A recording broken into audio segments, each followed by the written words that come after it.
Bonjour à tous, aujourd'hui comme vous pouvez le voir c'est une ouverture de boîte, ça sera la nouvelle boîte, la bataille d'Osgiliath que j'ai reçue il n'y a pas très longtemps. Et vous êtes certains peut-être à vouloir vous investir un peu dans le Seigneur des Anneaux et peut-être vous êtes un peu curieux justement de voir ce qu'il y a à l'intérieur puisque c'est un peu la boîte on va dire d'initiation ou de présentation pour vous lancer et pour entrer dans le hobby du Seigneur des Anneaux. Et voilà, si vous êtes intéressé, aujourd'hui je vous fais justement une présentation des différents composants qu'on trouve à l'intérieur de la boîte. Alors la boîte pèse son poids, il y a beaucoup de caillots plastiques à l'intérieur. Alors ce qu'on va retrouver déjà en termes de grappes, on va retrouver donc les figurines du bien avec les guerriers de Minas Tirith, donc il y en a 4 avec lance, il y a 4 archers et 4 avec leur arme de base. On va retrouver aussi une grappe avec les rangers du Gondor, où là il va y avoir 4 lanciers et tous les autres, les 8 autres, vont être avec leur arc. Alors bien sûr les lanciers aussi ont un arc, de toute façon tous les rangers ont un arc de base, et sinon ils ont une arme de base avec une épée. Ensuite, on va retrouver aussi les héros avec d'un côté donc le héros très connu qui est Faramir, avec donc le frère bien sûr de Boromir. Et on va retrouver aussi deux de ses lieutenants, Madril et Damrod. Donc tout ça c'est sur une seule grappe, les 3 héros. On va retrouver du côté des forces du mal, donc 2 grappes pour ce qui concerne les orques du Moranon.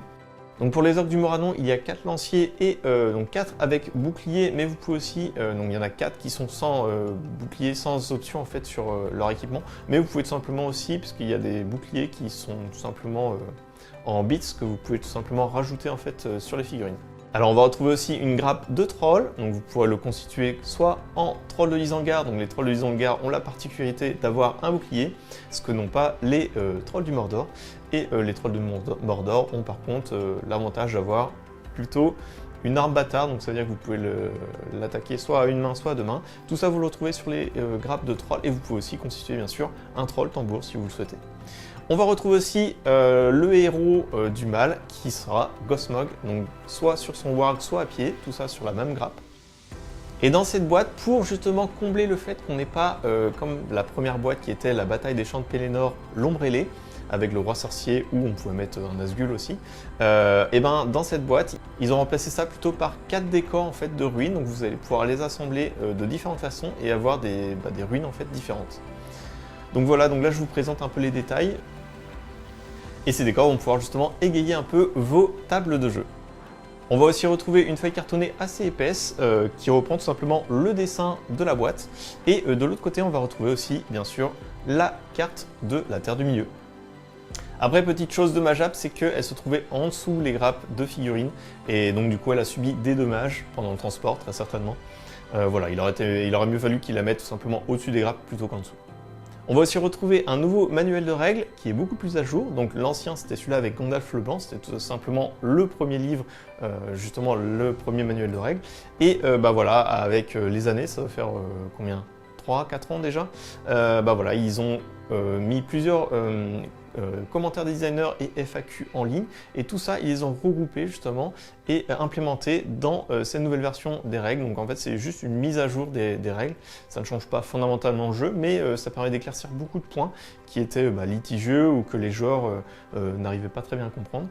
Donc voilà, donc si vous avez le choix, privilégiez quand même celui-là, maintenant le nouveau manuel de règles avec l'œil de Sauron.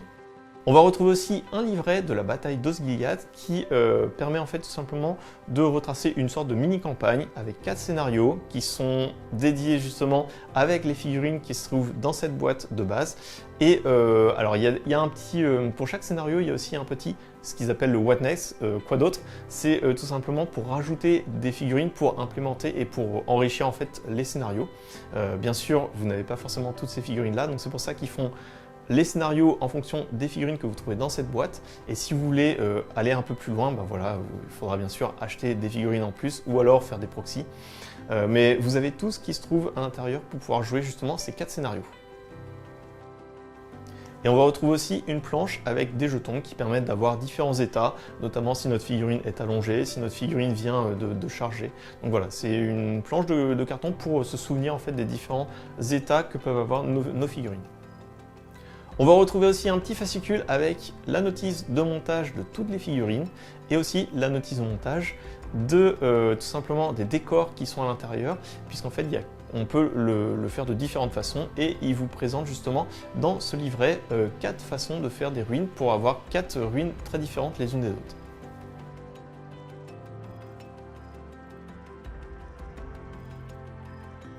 Et bien sûr, on va retrouver les différents socles pour les guerriers.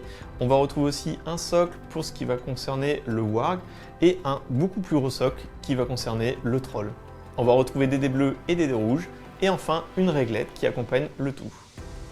Et donc voilà pour le contenu qu'il y a à l'intérieur de la nouvelle boîte de Game Workshop, donc la bataille d'Osgiliath pour le Seigneur des Anneaux, qui met en avant justement les forces du Gondor d'un côté contre les forces du Mordor de l'autre. Il y a tout pour se lancer en tout cas pour les débutants, pour ceux qui veulent justement s'initier et découvrir l'univers du Seigneur des Anneaux de Tolkien au travers justement le jeu Middle Earth Strategy Battle Game de Game Workshop. À l'intérieur, on retrouve une force du bien, une force du mal, on retrouve le nouveau livre de règles puisqu'il y a eu des mises à jour depuis 3-4 ans, des commentaires des designers, des FAQ, tout ça c'est implémenté dans le nouveau livre de règles. On retrouve aussi un livret de campagne avec 4 scénarios pour ceux qui aiment le narratif et qui est jouable avec toutes les figurines qui sont à l'intérieur de la boîte. Et il y a bien sûr un petit encadré si on veut augmenter avec plus de figurines. Ils expliquent justement quelles sont les figurines à rajouter pour chaque scénario. On va retrouver aussi une réglette, on va retrouver des dés, on retrouvera des socles, on va retrouver aussi, pour justement égayer un peu nos champs de bataille, 4 décors en fait de ruines qui sont assemblables et de différentes façons. Donc voilà, donc il y a vraiment tout. Et voilà, pour ceux qui veulent se lancer, qui veulent faire découvrir le jeu à de nouvelles personnes, je conseille vraiment cette boîte. Donc voilà, on a fait le tour. Et moi je vous dis à la prochaine pour d'autres vidéos sur la Terre du Milieu. Ciao ciao!